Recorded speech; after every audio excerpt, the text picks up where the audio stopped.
114달러가 149조 원이 됐습니다. 이게 말이 되는 숫자인가요? 한국 대기업 시가총액 몇 개를 합쳐야 나올 금액을 단돈 15만 원으로 시작한 사람이 있거든요. 더 충격적인 건 이 사람이 신문 배달하던 그 신문사를 나중에 통째로 사버렸다는 겁니다. 2센트 벌려고 동네방네 콜라 팔던 꼬마가 그 콜라 회사에서 매년 수조 원의 배당금을 받고 있죠. 책 살 돈이 없어서 도서관에서 빌려 입던 가난한 아이가 역사상 가장 위대한 투자자가 됐는데, 대부분의 사람들은 이런 이야기를 들으면 천재였겠지, 운이 좋았겠지 하고 넘어갑니다. 근데 진짜 무서운 건 이 사람의 방법이 누구나 따라할 수 있을 정도로 단순하다는 거예요. 오늘 그 비밀을 낱낱이 파헤쳐 보겠습니다. 워런 버핏은 1930년 미국 네브래스카주의 작은 도시 오마하에서 태어났는데, 공교롭게도 대공황이 한창이던 시기였거든요. 경제가 무너지고 사람들이 거리로 내몰리던 그 암울한 시대에 태어난 아이가 나중에 세계 최고의 부자가 된다는 건 꽤 아이러니한 일이죠. 어린 시절부터 버핏은 돈에 대한 강렬한 욕구가 있었는데, 7살 때 이미 오마하 공공도서관을 뒤지며 돈 버는 방법에 관한 책들을 찾아다녔습니다. 그러다 발견한 책이 바로 1000달러를 버는 1000가지 방법이란 책이었는데, 당시 1000달러는 어린 버핏에게 상상도 할 수 없는 거액이었거든요. 버핏은 그 책을 도서관에서 빌려와서 수십 번을 읽었고 거의 외울 정도가 됐습니다. 책에는 학교 다니면서 작은 사업을 시작해 돈을 번 10대들의 실제 사례가 가득했는데, 여기서 버핏은 인생에서 가장 중요한 개념 하나를 처음 접하게 되죠. 바로 복리의 힘이었습니다. 작은 돈이 시간이 지나면서 눈덩이처럼 불어난다는 개념이 7살 버핏의 머릿속에 각인됐고, 이게 평생 그의 투자 철학의 핵심이 됩니다. 책에서 영감을 받은 버핏은 곧바로 첫 번째 사업을 시작했는데, 집집마다 돌아다니며 껌과 코카콜라를 파는 거였죠. 한 번 팔 때마다 2센트에서 3센트 정도의 이익이 남았는데, 대부분의 아이들은 이 정도 돈에 관심도 없었을 겁니다. 하지만 버핏은 달랐어요. 그는 쓰레기통에 버려진 빈 콜라병들을 유심히 관찰했는데, 어떤 맛이 가장 많이 팔리는지, 어느 동네에서 수요가 높은지를 분석했던 거죠. 7, 10살짜리 꼬마가 시장 조사를 하고 있었던 겁니다.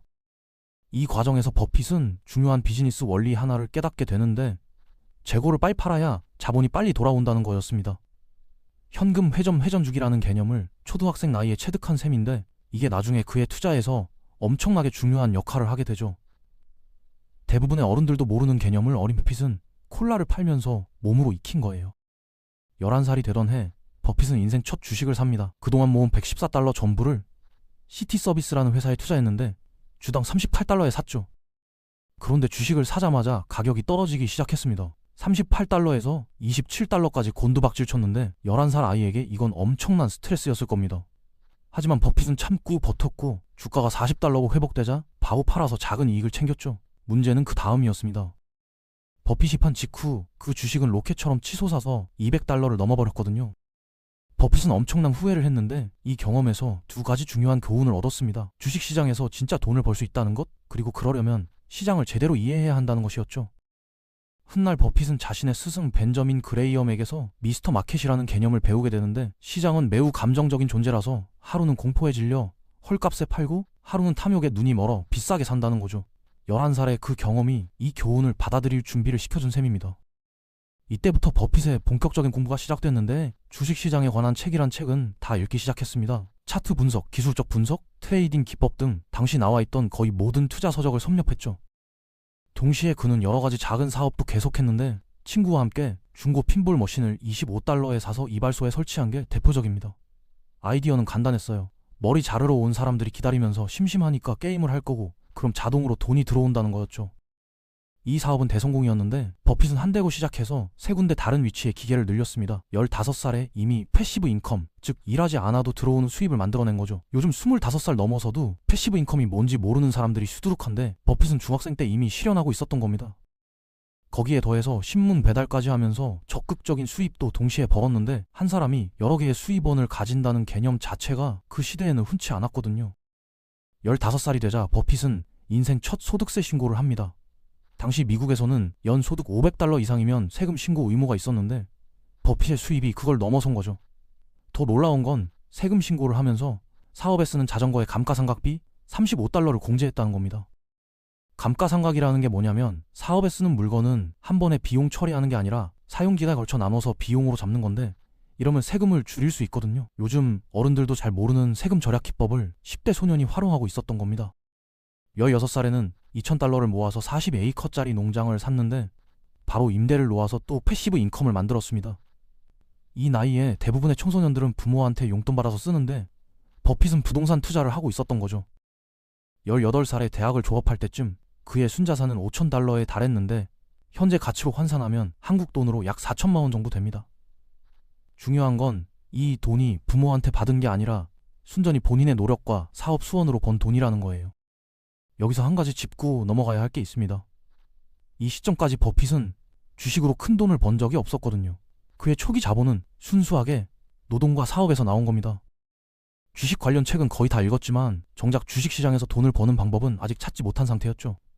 차트 패턴, 기술적 분석, 트레이딩 기법 다 배웠는데 실제로 적용해보니 하나도 안 통했던 겁니다. 그래서 버핏은 결론을 내렸는데 단기 트레이딩은 사기라는 거였죠. 대학 졸업 후 버핏은 하버드 비즈니스 스쿨에 지원했는데 보기 좋게 떨어졌습니다. 근데 이 탈락이 그의 인생을 완전히 바꿔놓았어요.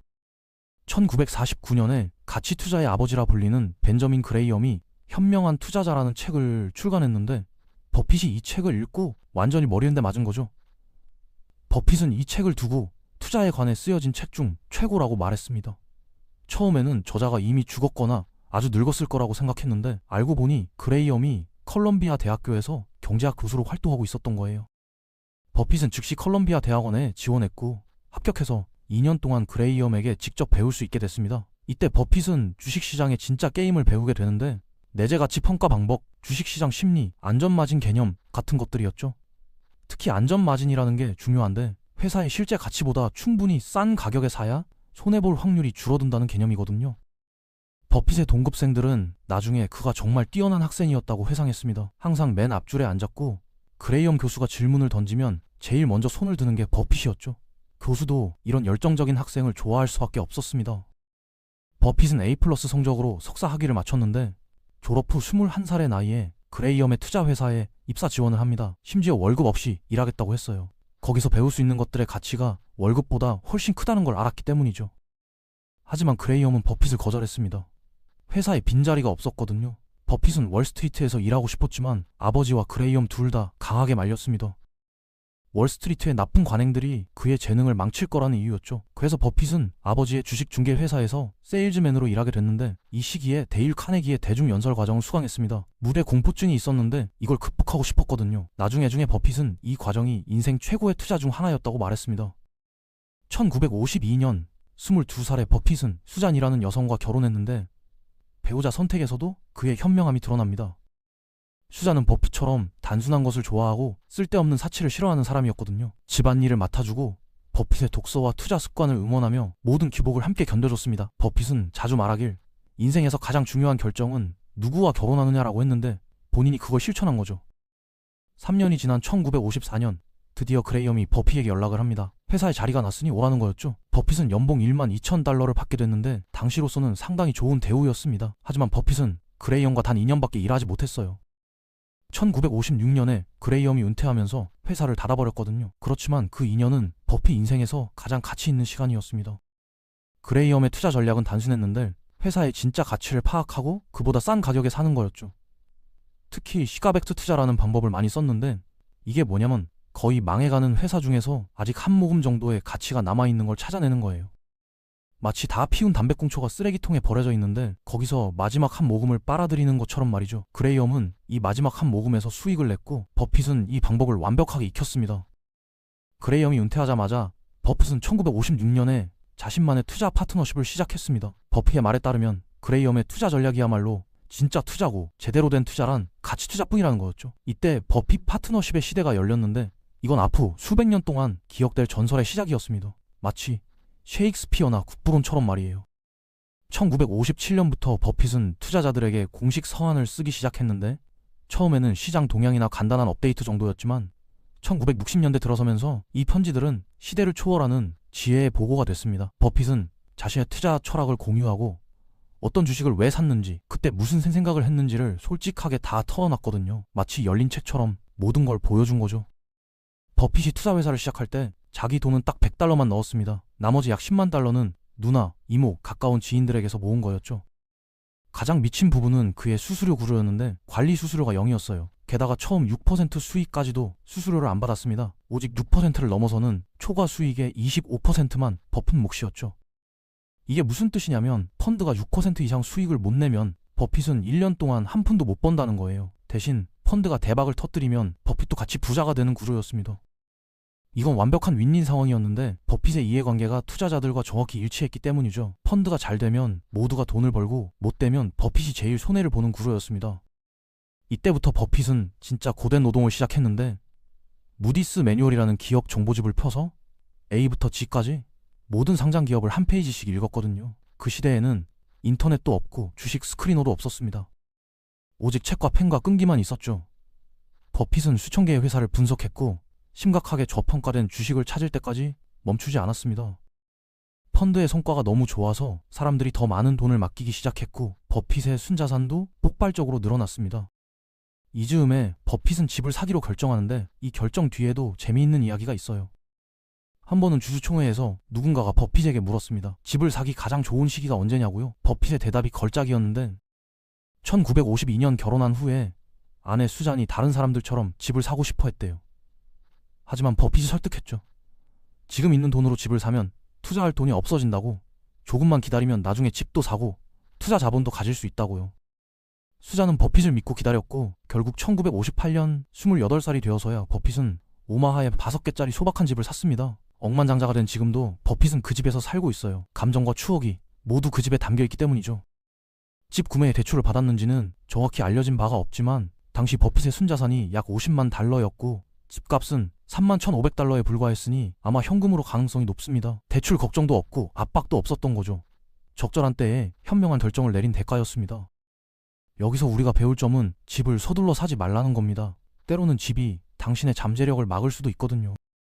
버핏은 항상 말합니다. 집은 악몽이 될 수 있다. 사는 사람의 욕심이 지갑보다 클 때 말이다. 30살이 됐을 때 버핏은 조용히 큰 이정표를 넘었습니다. 백만장자가 된 거예요. 운도 아니고 상속도 아니고 하룻밤 성공도 아니었습니다. 그의 파트너십이 투자자들에게 수년간 복리 수익을 안겨준 결과였죠. 수천 달러고 시작해서 수백만 달러가 됐는데 이 모든 게 규율, 가치 투자, 그리고 그레이엄의 가르침 덕분이었습니다. 버핏은 당시 나와있던 거의 모든 금융서적을 읽었고 끝없는 부의 탐구가 마침내 결실을 맺기 시작한 거죠. 30살에 그는 더 이상 일할 필요가 없는 지점에 도달했습니다. 보스도 없고 월급도 필요 없고 압박도 없었어요. 탄탄한 투자가 가족의 미래를 보장하고 있었거든요. 대부분의 사람들이 평생 꿈꾸는 그 지점에 30살에 도착한 겁니다. 돈이 나를 위해 일한다. 내가 돈을 위해 일하지 않는다는 경지 말이에요. 흥미로운 건 재정적 자유를 달성한 후에도 버핏이 계속 일했다는 겁니다. 많은 사람들이 농담처럼 말하죠. 70살이나 80살에 수십억 달러가 있으면 뭐하냐고. 그때 어떻게 즐기겠냐고요. 하지만 돈의 가장 큰 보상은 자유입니다. 하루를 어떻게 보낼지, 누구와 시간을 보낼지 스스로 결정할 자유 말이에요. 버핏은 이 자유를 평생 누렸죠. 증거를 보여드릴게요. 95살이 넘은 지금도 버핏은 아이처럼 햄버거를 먹고 설탕 가득한 콜라를 마시면서도 여전히 활기차게 활동하고 있습니다. 반면 인도에서는 50대나 60대에 심장 문제, 당뇨병, 고혈압으로 고생하는 사람들이 많죠. 밖에서 음식을 사 먹는 건커녕 집밥도 제대로 못 먹는 경우가 허다합니다. 진실은 음식이 항상 문제가 아니란 거예요. 스트레스가 진짜 문제인데 스트레스의 가장 큰 원인은 돈 걱정이거든요. 2012년에 버핏이 암 진단을 받았을 때 그는 세계 최고의 의사들에게 치료를 받을 수 있었습니다. 돈이 그의 건강을 지키는 버팀목이 된 거죠. 그래서 20대, 30대에 열심히 일하고 현명하게 투자해서 일찍 재정적 자유를 달성하면 인생이 말 그대로 즐기기 모드로 전환됩니다. 좀 불공평하게 들릴 수 있지만 게임이 그렇게 돌아가거든요. 재정적 스트레스가 없는 사람의 삶은 자연스럽게 더 건강하고 더 행복하고 더 오래갑니다. 모든 중산층 가정에는 항상 걱정이 있죠. 돈을 어떻게 모으지? 힘든 시기에 어떻게 버티지? 아이들이 비싼 장난감을 달라고 할 때 부모들은 말합니다. 얘야, 돈이 나무에서 열리는 게 아니야. 하지만 이런 사람들이 90대의 버핏이 수십억 달러를 가지고 있는 걸 보면 말하죠. 그렇게 늙어서 그 많은 돈이 무슨 소용이야? 근데 그들이 모르는 게 있어요. 버핏은 20대에 이미 자유를 달성했고 그 후로는 복리가 알아서 일했다는 거죠. 말 그대로 돈이 나무에서 열리고 있었던 겁니다. 1969년에 버핏은 자신의 펀드를 영구적으로 닫았습니다. 이유는 간단했는데 펀드 규모가 너무 커져서 1억 달러를 넘어섰거든요.